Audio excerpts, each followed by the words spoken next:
Chauby, les personnes en situation précaire ont-elles du mal à franchir un salon de coiffure? C'est pas leur idée première, en fait. Hein. C'est une proposition qui leur est faite. Bien souvent, quand elles arrivent la première fois au Secours catholique, c'est pour un besoin bien ciblé, matériel, immédiat, urgent éventuellement. Mais dans notre volonté d'accompagner les personnes, c'est de rechercher ce qui pourrait leur donner un supplément de dignité et de confiance en elles-mêmes, finalement. Quoi. Oui, parce que vous le disiez, finalement, les personnes viennent essentiellement vous voir pour se nourrir, se vêtir et se loger.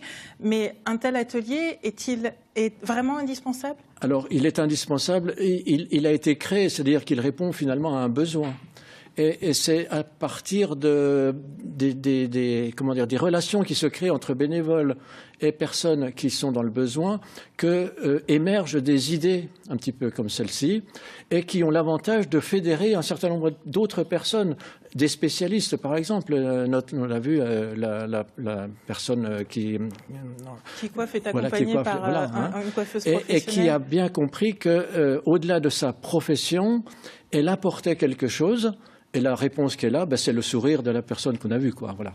Oui, et vous le disiez, les personnes qui bénéficient de ces ateliers sont au cœur de l'atelier. On ne leur impose pas un atelier. Non, pas du tout. Non. C'est à la demande, je dirais, quoi. Hein. C'est une proposition qui est faite, mais bien souvent, j'insiste, ces propositions sont l'émanation d'une réflexion, d'une équipe qui se dit il y a des besoins, où on a vu un certain nombre de personnes qui auraient cette nécessité pour elles de retrouver un petit peu de confiance en elle-même, et ça passe par des choses aussi concrètes que la coiffure, mais ça peut être aussi autre chose. Quels sont, par exemple, les autres ateliers que vous proposez? Alors, on assiste beaucoup aujourd'hui avec les équipes, mais c'est parce qu'elles l'ont compris aussi, que aider une personne, c'est bien, surtout quand c'est urgent, mais les personnes ont besoin de relations, finalement.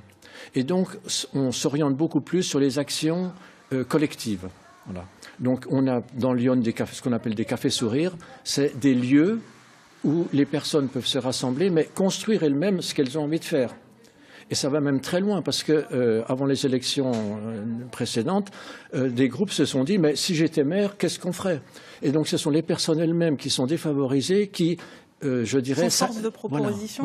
Deviennent force de proposition. Mais c'est grâce au fait qu'on puisse les rassembler et leur redonner confiance en elles-mêmes. Oui, ça c'est vraiment un point extrêmement important. C'est notre ligne de mire, si j'ose dire, quoi. C'est un petit peu notre utilité. Si on a une utilité, c'est pas simplement de pouvoir aider les personnes ponctuellement, c'est pouvoir les remettre dans un réseau de relations interpersonnelles et sociales. Constatez-vous qu'il y a une aggravation des situations des personnes? Alors, il y a une aggravation. La crise est là, tout le monde est à peu près d'accord pour dire qu'il y a une aggravation.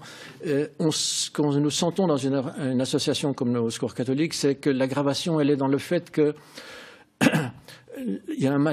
c'est le mal-être, si vous voulez, qui est peut-être plus délicat que le besoin matériel. Parce qu'il ne faut pas l'oublier, une personne, c'est un corps, mais c'est aussi un esprit et puis un besoin de spiritualité.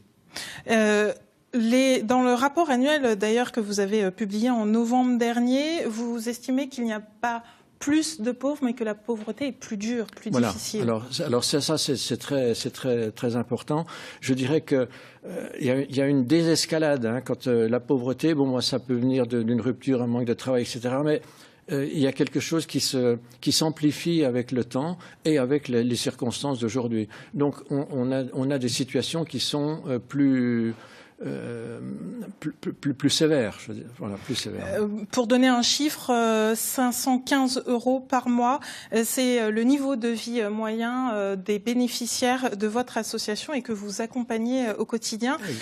Juste un mot, événement pour vous la semaine prochaine. Oui, alors c'est ce qu'on appelle la proclamation de notre projet de délégation, mais qui doit mettre en relief justement ce que nous venons de dire, c'est que notre association se doit d'être force d'accompagnement global de la personne, parce que l'homme, l'être humain, c'est encore un esprit et une âme. Voilà. Oui, et donc rencontre le 17 mars prochain, voilà. Et j'ajoute avec la présidente du Secours national, du Secours catholique national et de Monseigneur Minrat, archevêque de Dijon. Et j'ajoute que vous recherchez également des bénévoles. Merci Voilà. à Et vous. je pense que nos amis de Franche-Comté également.